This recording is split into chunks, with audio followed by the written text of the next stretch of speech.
भंडारा जिल्ह्यात मागील 3 दिवसापासून पावसाची संततधार सुरू आहे, तर जिल्ह्यात बागायती शेतीचे मोठे नुकसान झाले आहे। शेतकऱ्यांनी मोठ्या कष्टाने शेतीची लागवड केली, पण सततच्या पावसामुळे बागायती शेती पाणी साचल्यामुळे पीक खराब होण्याच्या मार्गावर आहे। त्यामुळे शेतकऱ्यांचे मोठे नुकसान झाले आहे। मिरची, वांगी, कारले, शेंगा यांचे पीक गळून पडले असून झाड पिवळे पडले आहे। त्यामुळे कृषी विभागाने पंचनामे करून आर्थिक मदत करावी अशी मागणी आता शेतकऱ्यांनी केली आहे। 3.5 एकरामध्ये पूर्ण बागायती शेती आहे। वांगा आहे, मिरची आहे, दोडके लावलेले आहे, शेंगा आहे, काढले आहे।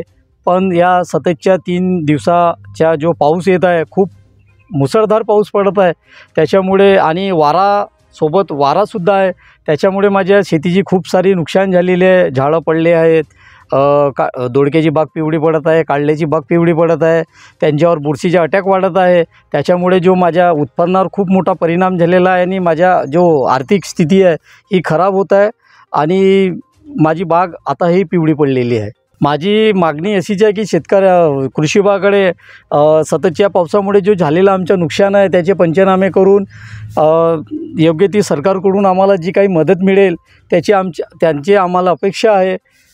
एवढीच मी सरकारकडे विनंती करी। जीबी न्यूजचे प्रत्येक अपडेट मिळवून घेण्यासाठी तुम्ही आमच्या चॅनलला लाईक करा, सबस्क्राइब करा आणि शेअर करा, तसेच बेल आयकॉनला सुद्धा प्रेस करा। आपला जिल्हा, आपली बातमी, जीबी न्यूज भंडारा।